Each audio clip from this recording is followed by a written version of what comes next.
بسم اللہ الرحمن الرحیم۔ السلام علیکم تمام سننے والوں کو خوش آمدید میرے چینل سچی آپ بیتی پر۔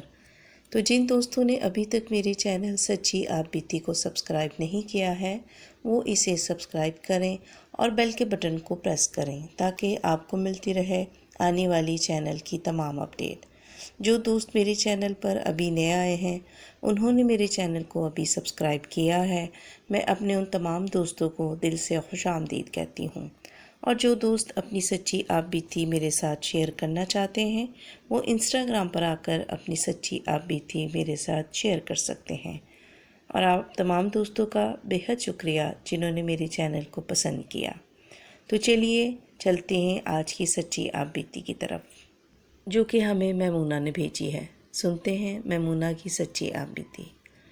یہ واقعہ جو میں آپ کو سنانے جا رہی ہوں بالکل سچا واقعہ ہے، جو کہ میری ملازمہ کی ایک رشتہ دار کے ساتھ پیش آیا تھا، جو پیشے کے طور پر دائی تھی۔ یہ کہانی سونے کے بارے میں ہے جو اس نے حاصل کر کے کھو دیا۔ طلا یعنی سونے کی اہمیت کون واقف نہیں ہے۔ یہ ایک پیلے رنگ کی قیمتی دھات ہے جسے برسوں سے زیورات، نوادرات اور گھریلو استعمال کی اشیاء اور اشرفیوں کے طور پر استعمال کیا جاتا رہا۔ دنیا اس کو پانے کے لیے ترستی ہے، جس کو مل جائے وہ خوش قسمت گردانا جاتا ہے۔ دائی سکینہ کی بدقسمتی کا قصہ اس کی زبانی سنیے۔ صبح کا وقت تھا، سورج سر کے عین اوپر چمک رہا تھا۔ گرمیوں کے دن تھے، تقریباً 10 بجنے والے تھے۔ میں نہا دھو کر اپنے سفید اور گیلے بالوں میں کنگھی پھیر رہی تھی جب اچانک دھڑم کے ساتھ میرے گھر کا دروازہ کھلا۔ اندر آ جاؤں اماں؟ ایک آدمی اندر آنے کی اجازت مانگ رہا تھا۔ میں نے اس انجان آدمی کو پہلے کبھی گاؤں میں نہیں دیکھا تھا۔ میں نے اجنبی کو دیکھ کر دوپٹہ درست کیا اور اس کو اندر آنے کی اجازت دے دی، جو کہ وہ پہلے ہی آ چکا تھا۔ آ جاؤ بیٹا، خیریت تو ہے؟ میں نے اپنے پیسوں والا بٹوا جیب میں اڑاستے ہوئے کہا۔ اماں، میری زوجہ کی حالت بہت خراب ہے، وہ بہت تکلیف میں ہے، میرے ساتھ چلو، میں تمہیں اس کا منہ مانگا معاوضہ دوں گا۔ مجھے اس کی پریشانی حالی پر رحم آیا۔ جلدی سے اٹھی اور کچھ سامان سمیٹ کر اس کے ساتھ چلی۔ چلو بیٹا، میرا تو یہی کام ہے، چلو مجھے اپنے گھر لے چلو، کہیں دیر نہ ہو جائے۔ ہم دونوں گھر سے نکل پڑے۔ وہ بڑی سڑک پر آگے آگے بڑے بڑے ڈاگ بھرتے چلا جا رہا تھا۔ میں اس کے پیچھے تیز تیز چلنے کی ناکام کوشش کر رہی تھی۔ جب وہ مجھے پرانی لال حویلی تک لے آیا، میرا دل خوف سے زور زور سے دھڑکنے لگا۔ اس ویرانے میں کیوں لے آئے ہو مجھے بیٹا؟ یہاں تو پچھلے 40 سال سے کوئی نہیں رہتا۔ میں نے ڈرتے ڈرتے قدم حویلی کے اندر رکھتے ہوئے کہا۔ ہم یہیں رہتے ہیں اماں، آپ فکر نہ کریں، اس کمرے میں چلیں، میری بیوی یہاں موجود ہے۔ پھر بولا وہ، بس ایک کام کرنا اماں، جب میری بیوی بچے پیدا کرنے لگے تو تم بسم اللہ ہرگز نہیں پڑھنا۔ یہ سن کر میرا ماتھا ٹھنکا، خوف کی وجہ سے پسینے چھوٹنے لگے، لیکن پھر بھی مجھے ان کی مدد کرنا مقصود تھی۔ اچھا بیٹا، جیسا تم کہو گے، میں اپنا ڈر چھپاتے ہوئے اس سے بولی۔ میں نہیں پڑھوں گی بسم اللہ شریف، میں نے اسے تسلی دی۔ کمرے کے اندر قدم رکھا تو دل چاہا کہ واپس چلی جاؤں، لیکن ہمت کر لی۔ اندر مدھم سی روشنی میں چارپائی پر ایک بہت موٹی سی سانولی سی عورت لیٹی تھی جو در سے کرا رہی تھی۔ میں نے گردن موڑ کر آدمی کو کمرے سے جانے کا اشارہ کیا۔ وہ چلا گیا۔ میں عورت پر کپڑا ڈال کر اپنے کام میں مصروف ہو گئی۔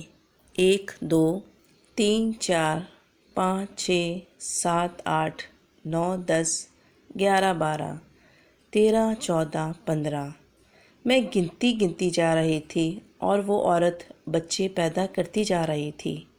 خوف کے مارے میرا برا حشر تھا۔ میں ایسا کرتے کرتے تھک گئی تھی تو بے اختیار میرے منہ سے بسم اللہ الرحمن الرحیم نکل گیا۔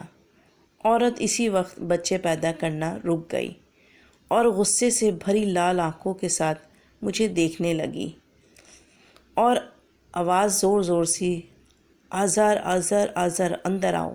اس نے کسی کو آواز دی تو وہی آدمی اندر دوڑا چلا آیا۔ کیا ہوا زرمین، سب ٹھیک تو ہے نا؟ وہ اس کے سرہانے جا کر کھڑا ہو گیا۔ آذر، ابھی صرف 20 بچے ہی پیدا ہوئے تھے کہ اماں نے بسم اللہ پڑھ لی۔ وہ روحانی سی ہو کر شکایت کرنے لگی۔ اف اماں، یہ کیا کیا آپ نے؟ روکا بھی تھا میں نے آپ کو کہ بسم اللہ نہیں پڑھنی۔ آذر نے سر پر ہاتھ مارتے ہوئے کہا۔ چلو اچھا ٹھیک، میں آپ کو باہر چھوڑ آؤں، گھر تو چلی جائیں گی آپ خود؟ وہ تحمل کے ساتھ آرام دہ لہجے میں بولا۔ ہاں بیٹا چلی جاؤں گی، میں تھوڑی سی گھبرائی ہوئی اور شرمندہ سی بھرے لہجے میں سر جھکا کر بولی۔ معاف کرنا بیٹا، غلطی ہو گئی مجھ سے۔ یہ لے اماں آپ کا معاوضہ۔ کوئی بات نہیں، ایسا تو ہو ہی جاتا ہے انسان سے بھول کر۔ اس نے مسکراتے ہوئے چارپائی کے نیچے پڑی میز پر سے ایک گٹھری اٹھا کر مجھے دی۔ اماں اب اسے گھر جا کر کھولنا، راستے میں کھول کر دیکھنے کی غلطی نہ کر بیٹھنا ورنہ بہت پچھتاؤ گی۔ اس نے دوبارہ سرزنش کرتے ہوئے کہا۔ ٹھیک ہے، میں نے اس مرتبہ پکا ارادہ کر لیا تھا کہ اس کی بات نہیں ٹالوں گی، اور باہر نکل آئی۔ حویلی کے احاطے سے نکل کر سنسان پڑی سڑک پر چلنے لگی۔ کچھ فاصلہ طے کرنے کے بعد پھر دل کو کچھ ہوا۔ اس بار گٹھری کھول کر دیکھنے کا من للچایا۔ میں نے پھر دل کی بات مان لی۔ دیکھوں تو صحیح اس گٹھری میں کیا ہے۔ میں نے خود کلامی کرتے ہوئے جب اس کو کھولا تو دھچکا لگا۔ یہ کوئلوں سے بھری ہوئی تھی۔ میں سخت خوفزدہ اور میں غصے میں آ گئی۔ پھر سارا راستہ نفرت، مایوسی اور بددلی کے ساتھ کوئلے ایک ایک کر کے پھینکتی آئی۔ ان کا میں کیا کروں گی؟ معاوضہ تو دیکھو، میں سوچتی رہی۔ جب گھر پہنچی تو ایک کوئلہ جو باقی تھا وہ بھی نکال کر پھینکنا چاہا، لیکن اف میرے خدایا، میں چلائی، یہ کیا؟ میرے ہاتھ میں کوئلہ نہیں، چمکتا دمکتا سونا تھا۔ میں خوشی سے دیوانی ہو گئی اور واپس اسی راستے پر دوڑتی ہوئی وہ کوئلے اٹھانے کو جو میں نے پھینکے تھے گئی، لیکن وہاں کوئی کوئلہ موجود نہیں تھا۔ میں بہت شرمندہ ہوئی اپنی اس جلد بازی پر، اور پچھتاوے کے سوا رونے لگی ساتھ ساتھ کہ اگر میں آذر کی بات مان لیتی تو آج کروڑوں میں کھیل رہی ہوتی اور میری باقی کی زندگی عیش و عشرت میں گزر رہی ہوتی۔ لیکن میں اتنا بڑا سونے کا خزانہ حاصل کرنے میں ناکام ہو چکی تھی جو مجھے جنوں نے دیا تھا۔ تو یہ تھی میمونہ کی سچی آپ بیتی۔ امید کرتی ہوں آپ کو پسند آئی ہوگی۔ اس ویڈیو کو لائک کرنا اور اپنے دوستوں کے ساتھ شیئر کرنا مت بھولیے گا۔ مجھے اور اپنے پیاروں کو اپنی نیک دعا میں ضرور یاد رکھیے گا۔ اللہ حافظ، فی امان اللہ۔